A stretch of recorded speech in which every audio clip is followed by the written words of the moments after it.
नमस्कार बच्चों, आज हम chapter 5 Thar desert of India Thar Bharat का रेगिस्तान के बारे में पढ़ेंगे। आप अपने सामने मानचित्र देख सकते हैं और जो हिस्सा मेहरून रंग से दर्शाया गया है वह है Thar desert. Thar desert mainly Rajasthan में है, लेकिन इसका कुछ हिस्सा पंजाब, हरियाणा और गुजरात में भी फैला हुआ है। साथ ही साथ हमारे पड़ोसी मुल्क पाकिस्तान के पंजाब और सिंध सूबे में भी थार डेजर्ट फैला हुआ है बच्चों। थार डेजर्ट को पढ़ने से पहले हम डेजर्ट के बारे में समझेंगे। A desert is a place where rain and vegetation is less. रेगिस्तान एक ऐसी जगह है जहाँ बारिश और वनस्पति कम होती है। Some deserts are hot and sandy. कुछ रेगिस्तान गर्म और रेतीले हैं, जैसे सहारा रेगिस्तान। Some deserts are cold and rocky like Ladakh desert. कुछ रेगिस्तान ठंडे और चट्टानी हैं, जैसे लद्दाख का रेगिस्तान। अब हम देखेंगे एक कोल्ड डेजर्ट जो आपके सामने प्रस्तुत है बच्चों, जिसको हम शीत मरुस्थल कहते हैं। ये शीत मरुस्थल हम भारत के लद्दाख यूनियन टेरिटरी में नुब्रा वैली के आसपास देख सकते हैं। और second type is hot and sandy desert. Hot and sandy desert बच्चों हम राजस्थान के एरियाज़ में देख सकते हैं। अब हम जानेंगे थार डेजर्ट के बारे में। The Thar desert is named after the district Thar Parkar in the Sindh state. Thar means desert and Parkar means on the Thar side. Thar रेगिस्तान का नाम सिंध राज्य के थार प्रकार जिले के नाम पर रखा गया है। थार का अर्थ रेगिस्तान और प्रकार का अर्थ थार की तरफ है। Thar desert is mainly located on the west of Aravalli range. हमने पहाड़ों के पाठ में जाना था। अरावली रेंज राजस्थान, गुजरात, दिल्ली और हरियाणा में फैली हुई है। तो अरावली के पश्चिमी तरफ अर्थात वेस्टर्न साइड अगर हम देखेंगे तो हम थार डेजर्ट देख सकते हैं। बच्चों, थार डेजर्ट या दुनिया में किसी भी डेजर्ट का दिन और रात के समय में टेम्परेचर में बहुत डिफरेंस होता है। Due to lack of rain the sand becomes hot very quickly due to heat of the sun during day and gets cold at night. So the days are hot and the night are cold in the desert. बारिश की कमी के कारण दिन में धूप की गर्मी के कारण रेत बहुत जल्दी गर्म हो जाता है और रात में ठंडी जल्दी हो जाती है। इसलिए दिन गर्म होते हैं और रेगिस्तान में रातें ठंडी होती हैं। आप अपने सामने चित्र देख सकते हैं जहाँ पर रात में ठंड के कारण लोगों को आग की लौ जलानी पड़ती है। और साथ ही आप दिन की एक पिक्चर भी देख सकते हैं जहाँ पर सैंड जल्दी गर्म हो जाती है सूरज की तपिश से। तो दिन का तापमान ज़्यादा होगा एज़ कम्पेयर टू नाइट। अब हम जानेंगे सैंड ड्यून्स के बारे में। The sand move from one place to the another place with winds. Due to this position of sand dunes changes with the direction of wind. रेत हवाओं के साथ एक जगह से दूसरी जगह जाती है। इस वजह से रेत के टीलों की स्थिति हवाओं की दिशा के साथ बदलती है। आप अपने सामने रेत के टीले देख सकते हैं और इनके बनने का मुख्य कारण हवा है बच्चों। जिस डायरेक्शन में हवा चलेगी रेत उड़ के उसी जगह एक टीला बना देगी और ये टीले परमानेंट नहीं है। जैसी हवा है वैसे ही ये टीले उसी दिशा में बनते जाते हैं बच्चों। और हवा जो गर्मियों में यहाँ पर चलती है बच्चों उसको हम लू कहते हैं। The wind that blows in summer here is loo. अब हम जानेंगे बच्चों ओएसिस के बारे में, जिसको हम हिंदी में मरुधान कहते हैं। A piece of fertile land and desert where water and trees are found. रेगिस्तान में उपजाऊ भूमि का एक टुकड़ा जहाँ पानी और पेड़ पाए जाते हैं उसको ओएसिस कहा जाता है, जैसा आप अपने सामने इस चित्र में भी देख सकते हैं बच्चों। अब हम जानेंगे वेजिटेशन इन डेजर्ट, रेगिस्तान में वनस्पति। अब यहाँ पर पानी की कमी है तो यहाँ पर ऐसी क्रॉप्स उगाई जाती हैं जो वाटर डेफिशिएंट क्रॉप हैं, जिनको उगने के लिए पानी की मात्रा कम चाहिए। जैसे आप अपने सामने देख सकते हैं बबूल, डेट्स, कीकर और कैक्टस के पौधे आप डेजर्ट में देख सकते हैं। अब हम जानेंगे यहाँ के लोगों का जीवन यापन कैसे होता है। आप अपने सामने एक पिक्चर देख सकते हैं बच्चों, जिस पिक्चर में शेफर्ड्स को दिखाया गया है, चरवाहों को दिखाया गया है और बहुत सारी शीप्स को दिखाया गया है। The people rearing sheep, goats and cows are called shepherds. They live in temporary houses. ये अस्थायी घरों में रहते हैं। ये अपना घर बदलते रहते हैं, इसी वजह से इन्हें घुमंतू पीपल लोग भी कहा जाता है। They get milk, wool, and manure for fields from sheep. चरवाहे लोग भेड़ों से खेतों के लिए दूध, ऊन और खाद प्राप्त करते हैं। अब जानेंगे बच्चों हम कैमल के बारे में, जिसको शिप ऑफ डेजर्ट भी कहा जाता है, रेगिस्तान का जहाज। रेगिस्तान का जहाज कहलाने का कारण है इसकी स्पीड। ये सैंड में बहुत अच्छी गति से एक जगह से दूसरी जगह जा सकता है, एज़ कम्पेयर टू ह्यूमन। या फिर हम सिंपल कोई अपनी ट्रांसपोर्ट व्हीकल्स वगैरह यूज़ करते हैं तो रेत में नहीं चल पाते, लेकिन कैमल बहुत आराम से चल सकते हैं। The camel is the main animal here because camels can walk on the sand easily as compared to other animals. ऊँट यहाँ का मुख्य जानवर है क्योंकि ऊँट अन्य जानवरों की तुलना में आसानी से रेत पर चल सकता है। A camel can also live for many days without drinking water. एक ऊँट पानी पिए बिना कई दिनों तक रह सकता है। It is the main source of transportation in desert. जैसा कि मैंने आपको बताया, सिंपल व्हीकल रेत पर नहीं चल सकते। आपने कभी कभार गाड़ियों पे लिखा देखा होगा 4x4। इसका मतलब उनके चारों टायरों में सेम पावर है। जो सिंपल गाड़ियां हैं उनके 2 टायर्स में पावर होती है, बाकी 2 एक्सल के थ्रू चलते हैं।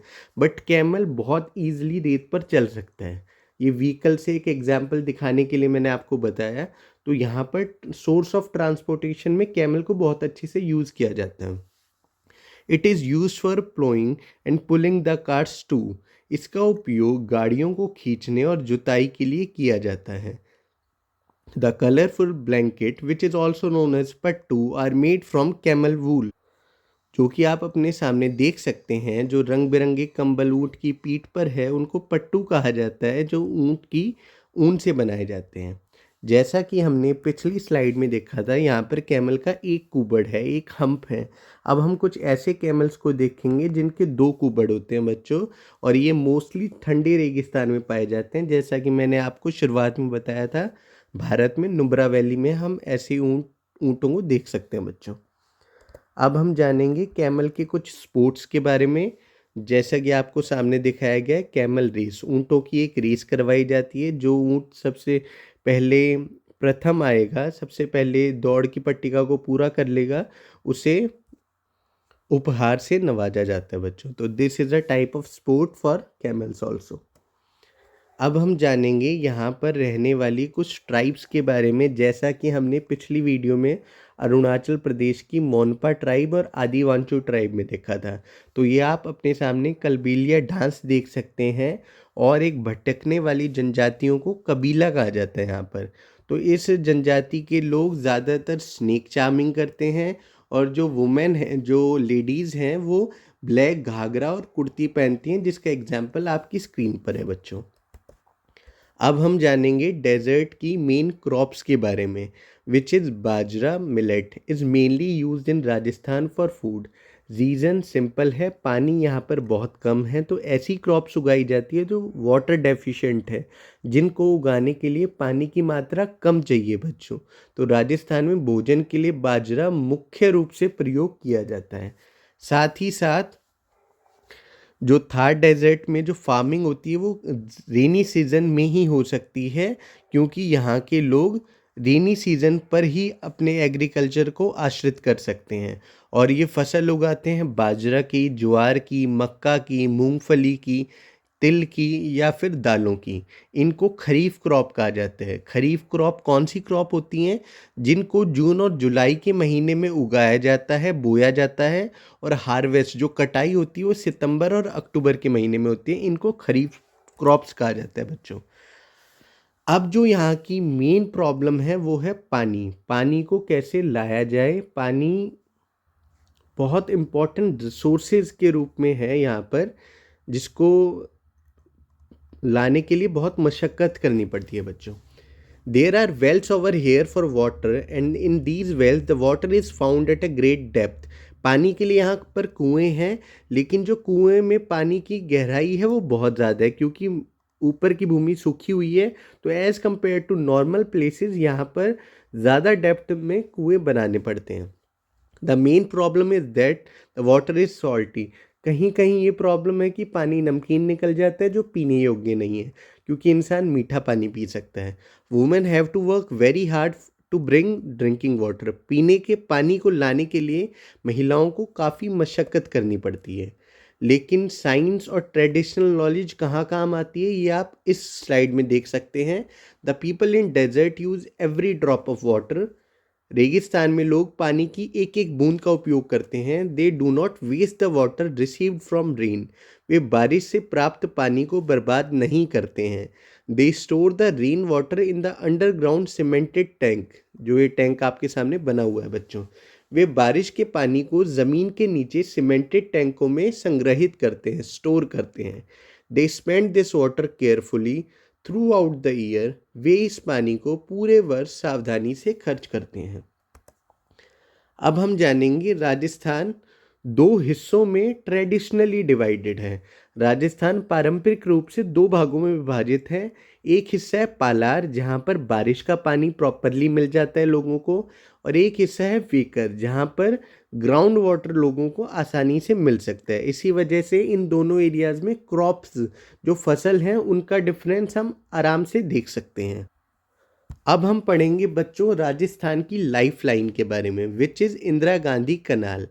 This is the biggest canal system in India, जिसकी लंबाई 650 किलोमीटर है। आप अपने सामने भी देख सकते हैं मैप में, जो क्रॉस दिखाया गया है भाखड़ा डैम से थार डेजर्ट को एक लाइन क्रॉस करते हुए आ रही है बच्चों। This is Indira Gandhi canal. I can show you, this is Indira Gandhi कनाल।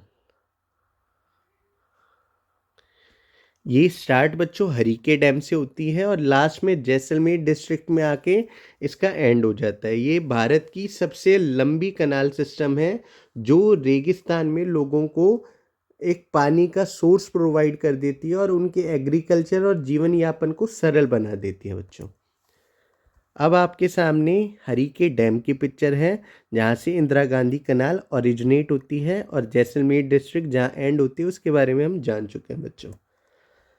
तो आज का चैप्टर यहीं समाप्त होता है। अब हम इसकी एक्सरसाइज देख लेते हैं। First question is choose the correct answer for the questions given below. First question is Thar desert is mainly located in the following states. Option A Haryana, option B Punjab, option C Rajasthan, option D Gujarat. आप video pause करके answer को सोच सकते हैं बच्चों। The correct answer is Rajasthan.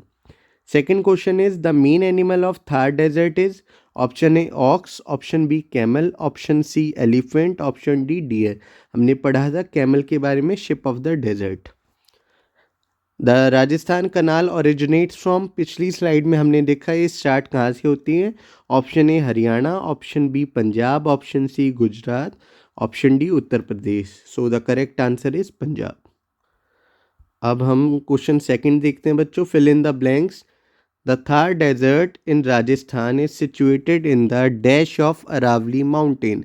Aravalli mountain के किस दिशा में थार रेगिस्तान हम देख सकते हैं, तो हमने इसके बारे में जाना था। The answer is west. Indira Gandhi canal originate from dash dam in the Punjab state. किस डैम से इंदिरा गांधी कनाल शुरू होती है, so the answer is Harike dam. The hot and dry wind which blow at noon are called. दोपहर के समय चलने वाली गर्म और सूखी हवाओं को लू कहा जाता है।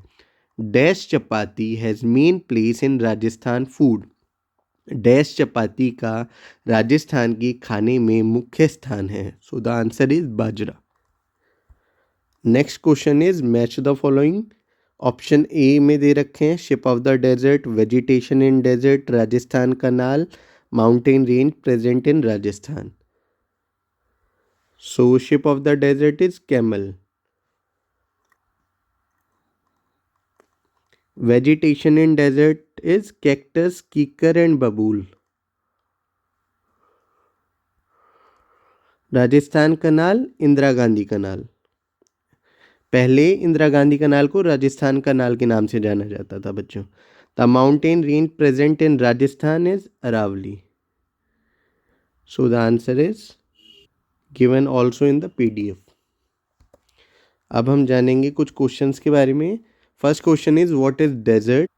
हमने डेजर्ट को फर्स्ट स्लाइड में ही देखा था। A desert is a place where rain and vegetation is less.